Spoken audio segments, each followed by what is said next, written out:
What's up gamers, DreamcastGuy here, talking today about the PlayStation 5 because it definitely looks like it is going to be revealed very, very soon. Over the course of the last month, I've been getting all sorts of different leaks and details, and some of which I've actually been talking about, really confirming the idea we've all had, which is that at some point in the next year, we are going to be seeing a new PlayStation console, the PS5. But as of last night, we finally have some real concrete timelines basically laid out before us, because John Kodera, the head of PlayStation, actually said the exact words that the PS4 is reaching the end of its life cycle. Now, the reason he was talking about this is because he was trying to just have a public meeting about several of the big worries and hopes of the PlayStation brand. And something he said is, yes, we are phasing out the PlayStation 4. It's finally time to kill that off.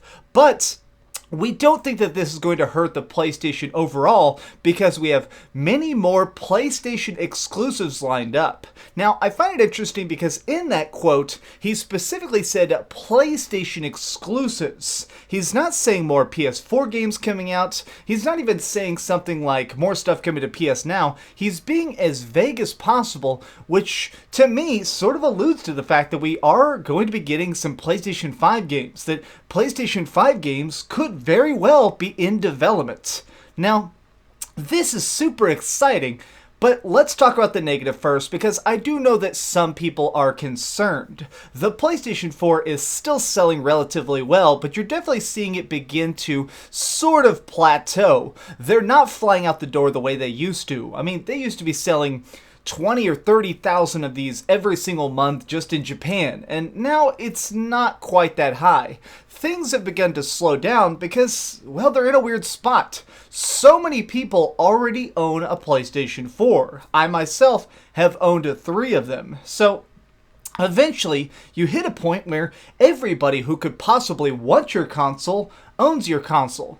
I feel like people kind of forget the fact that gaming is a humongous art form, but there are only so many hundreds of millions of people out there who can buy your product. There's a big chunk of people who only play on Xbox, there's an even larger audience that only plays on PC, and then there's people who just want to play Nintendo stuff. So what happens... I'm going to grab my Switch. So what happens when you reach the end of your limit? When you have every single person who wants to own the Switch, who wants to own the PS4, what's your next move?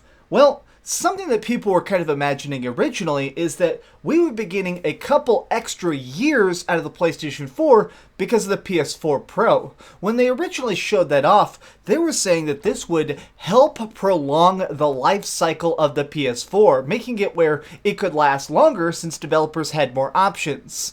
But this really kind of conveys the idea that the PlayStation 4 is now being killed off, even though we've really only had the PS4 Pro for about 2 years.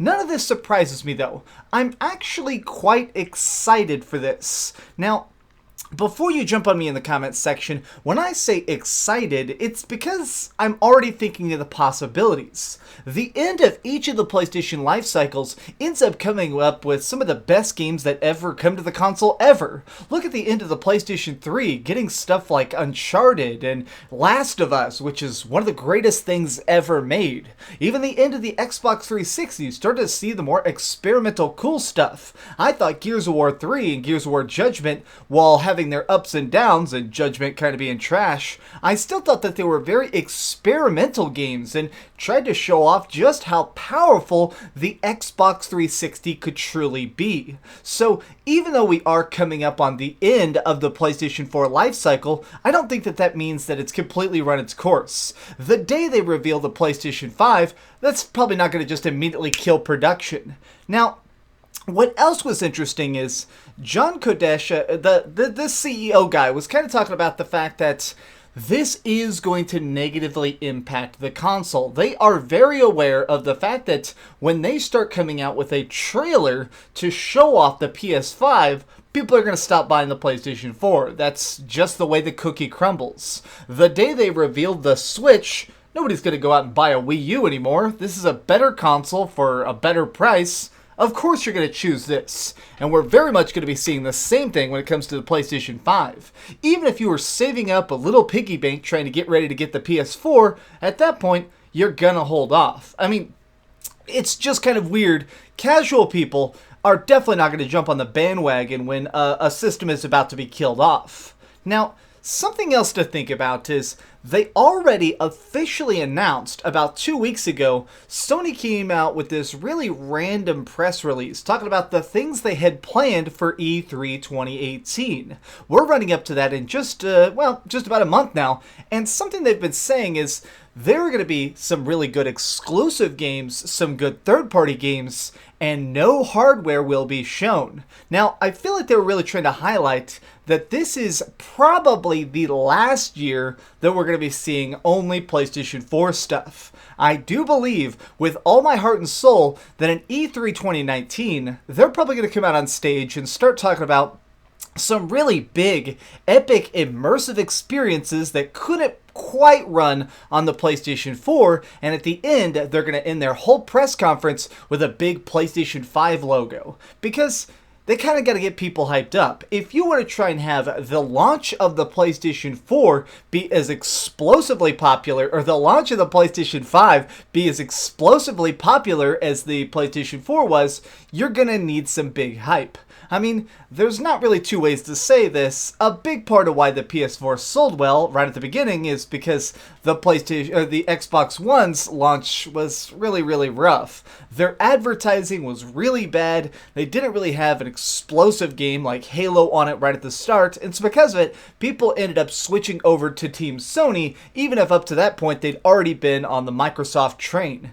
Now, in order to try and convert as many current people who absolutely love the PlayStation 4 into PS5 fans, they're going to need something to truly try and blow minds. From some of the leaks I've been reporting on, it looks like this is going to be a powerful console, but I'm also a little bit worried that it's not going to have any super new features. One of the things that was groundbreaking at the time that really ended up paying off is the touchpad, which ended up not being utilized a bunch, and the share button. I do believe that at the time, we all thought that this was crazy. It seemed so weird to try and bet so much of your console on the idea of live streaming being important, but clearly it worked. I read something about the fact that there's like 10 million hours of PS4 content streamed every single month. 10 million hours of people live streaming directly from their PlayStation.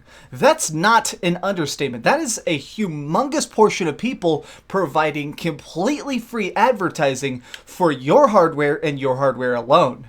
So they definitely need to try and think outside the box to come up with something that's going to be that shocking and innovative when it comes to the PlayStation 5. We can't just have better graphics. We've seen better graphics, and that just doesn't sell the way it needs to anymore. In order to try and shake things up and show people why it's time to buy a new console that plays sort of similar games, you need to show them something different. I'm not asking for them to redesign the controller. I'm definitely not saying that they need to try and make VR more important, even though it looks like they're doing that. But I think they do need to try and reestablish themselves to some extent. The PlayStation 5 needs to be more than just the jump between the PlayStation 1 and the PlayStation 2. This isn't a war anymore about trying to up your polygon count. You need to try and keep us interested with more weird, innovative, cool stuff. If you make something like Death Stranding a launch title for the PlayStation 5, that's gonna turn some heads. And keep in mind that people who currently have the PlayStation 4, a lot of them have probably only gotten it in the last 16 months. You're going to have a lot of trouble selling them that if you just told them, hey, I know you like your PS4, but we're killing it off. It's time to start again with the PlayStation 5. But what do you think about all this? Are you ready for the next console life cycle to start, or does this seem too short? I've seen tons and tons of people saying that they feel like after the last console generation was about 8 years, seeing this one be closer to 6 or 7 seems really, really short. I mean, we only really got these consoles back in 2013, and, well, seeing them replaced so quickly, it can seem like a little bit of whiplash. So tell me your thoughts in the comments down below. If you enjoyed this video, please give it a thumbs up, share with your friends, and subscribe if you haven't already. But do me the biggest favor of all and keep dreaming. Alright, now I'm going to edit this video and play some Splatoon 2 because I don't know why I keep getting addicted to this game again and again. So, hey, Sony, make something that's sort of like Splatoon 2 and I promise I'll be your biggest fan forever. Oh, hey, I was just playing a little bit of Grand Theft Auto on my Darth Vader PSP. Are you curious what I'm going to come out with next? Well, if you click this button, you'll be subscribed to be the first to know. Also, if you click over here and here, you can see my latest review and my latest top 10. I promise, it was super good. Or it was really bad and I'm sure you can just make fun of me in the comments. Either way, it'll be a lot of fun. Thanks so much for watching.